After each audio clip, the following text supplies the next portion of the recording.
Welcome to the Virtual Strategic Solutions Virtual Reality Simulation System. Accessing Legacy Dataset. Files loaded, simulation ready. Vault-94 was designed to test the adaptability of non-violent ideological groups when presented with post-apocalyptic societies. The Vault's core values consisted of faith, non-violence, communal life, and ecological harmony. The residents, endorsed by Antonio Salazar, belonged to an agricultural religious community led by his ex-wife Gabriela Salazar, and were expected to reinforce their values during the shelter period of 1 year. In place of an overseer, the Vault was governed by a council system where all residents could participate in voting for the community. Living quarters were compact, creating communal residential spaces instead of individual quarters. The Vault was also given an abundance of high-value resources, but wasn't provided with any weapons, armor, or other defenses. Residents were encouraged to open the Vault to other survivors who would likely be armed and desperate, with Vault-Tec expecting this would require the community to quickly adapt and modify their belief system to survive. Tyrone Hayes, the sole Vault-Tec employee, was assigned to report Vault-94's progress as its special overseer. To reduce interference with the experiment, Hayes was to avoid contact with the residents and maintain his identity as a Vault-Tec maintenance engineer. As the Vault was self-governing, he had no authority and was instructed to avoid any role in the Council's decision-making process. As multiple mass extinction events were anticipated after the Great War, the primary mission assigned to Vault-94's residents was to monitor and preserve the local ecosystem while assisting other survivors with their needs.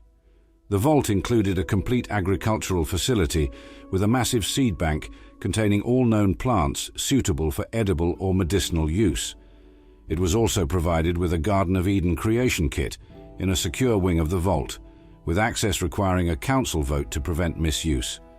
The Vault's GEC wing completed construction in March 2077, and by June, the unit was fully installed. On October 21st, 2 days prior to the Great War, Vault-Tec issued orders for staff to finish their assignments and return to Vault-Tec University, with the exception of Tyrone Hayes being ordered to stay behind. On October 23rd, when the signal came in, Hayes contacted Salazar and the Vault's first residents arrived around noon. As radiation began to intensify, Tyrone attempted to stall the door for the rest of the congregation before the failsafe tripped and automatically sealed around 1:30. The second bus arrived at the Vault at 3 o'clock, but the door was hardwired to prevent opening until the end of the shelter period, locking the residents outside. While remaining in a state of shock, the residents adjusted to the Vault's environment without conflict or outbursts. Salazar continued to be disdainful toward Hayes, blaming him for the second half of her congregation being locked out. Over time, Tyrone began to integrate into the community against the Vault's directive, attending community council meetings, morning services, and even proposing to Angelique, the pastor's daughter. As the year-long shelter period drew to an end, Salazar proposed an ambassador program to the council, sending residents out to search for survivors and invite them back to the Vault. Knowing the community wasn't capable of adapting to the wasteland, Hayes strongly advised against the motion and eventually revealed his role as overseer, presenting Vault-Tec's original instructions. After the motion passed, Tyrone attempted to prepare the residents, unsuccessfully proposing various security measures to the council.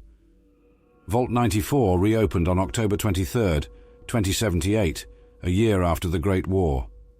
As per the pastor's initiative, ambassadors were given access codes to open the Vault door in place of the standard Pip-Boy interface and were sent into the wasteland to invite survivors back to the Vault. One Vault dweller, Maria Collins, also established a garden outside the Vault to test the contaminated soil. Many Vault ambassadors, however, were tortured or outright killed by raiders and hung as decorations. In November, a Vault ambassador arrived at Harper's Ferry, claiming that the Vault had enough supplies to establish a farm to feed the town. The mayor of Harper's Ferry, Miranda Vox, sent a group of survivors back to the Vault to investigate the ambassador's claims. On November 20th, the group arrived at the Vault and demanded to know who was in charge. Mike Ramirez sent the survivors to the community council, with the group failing to stop at the weapons check. At 12:04 p.m., suspicious of the community's hospitality and certain they were walking into a trap, the survivor group interrupted the council's meeting, insisting that the vault's welcoming nature was a shameless trap to lure in trusting wastelanders. The group massacred the council. The wastelanders eventually gained access to the GEC wing with little resistance from the pacifist vault dwellers. At 5:51 p.m., assuming the GEC was some sort of mind control machine, the survivors shot the device with a minigun. This triggered a meltdown of the device's fusion generator, resulting in a massive level 6 nuclear explosion with a radiation surge of 7,800 radians per second. Significant mutations were expected for any surviving organisms within the affected area, an estimated 5.5 kilometers. A thick fog poured from the vault's entrance, rapidly intensifying the area's swampy environment and mutating the region's dense foliage. In 21:02, the Vault 94 door remained sealed. The entrance required a vault access code, which only ambassadors carried. While the corpses of many vault ambassadors are found scattered across Appalachia, none still carry their access codes. Dwellers of Vault 76 raided the vault and killed a strangler heart living there. In 21:03, the vault was unsealed. It is infested with mirelurks. The exterior of the vault features a small experimental garden that had been set up by Vault 94 resident Mire to test what crops could still grow in the post-war environment. There is a shallow pool of water near the garden, along with some derelict vehicles, shacks and crates. A cave leads into the Vault 94 entrance. There is a waist-deep pool of water in the cave, which is covered from wall to wall with mutated vegetation endemic to the Mire. To access the vault itself, one must interact with the vault door control system in the entrance. This opens the vault door and leads into another interior section. The entire vault has a plethora of flora to take, and the first room is no exception, including melon and carrot flower.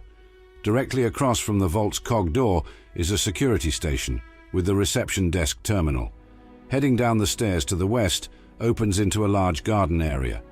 The left side has two entrances to the agriculture wing, one through a hole in the wall and the other at the end of the room. The rightmost door at the end leads into the atrium. Taking the route into the atrium does not immediately lead to the atrium. Instead, there is a buffer room providing staircase access to the atrium. The atrium has a large, lowered central area where many plants grow. Its southern and northern ends lead to different areas of the vault, though the western council room overlooks the entire atrium. The southern end of the atrium leads to the agriculture wing, either through the main entrance on the second floor or through the door on the first floor labeled greenhouses. The northern end of the atrium leads to the reactor wings, either through the main entrance on the first floor, labeled engineering, or through the door on the second floor that leads to Tyrone Hayes' room. In between these two levels of the atrium, in the lowered area, is a desk with the community center terminal. Both ends of the atrium provide access to the council room, which is similar in design to an overseer's office. It consists of several desks and chairs that were once used by the Community Council of Vault 94 during large meetings. A central desk on the eastern wall holds the Community Council terminal. There is also a locked wall safe in the council room. The residential sector is inaccessible. Its entrances are located in the hallway beside the council room. When vault raids were active, the residential section could be accessed. However, in the vault's current layout, there is no way to reach the residential area. The second floor of the reactor wing contains two stations, one for reactor control, southeast, and one for reactor monitoring, northwest. Both overlook the reactors, have two terminals each, and are connected via a long hallway. Reactor monitoring provides access to Tyrone Hayes' room, with his terminal and several workbenches.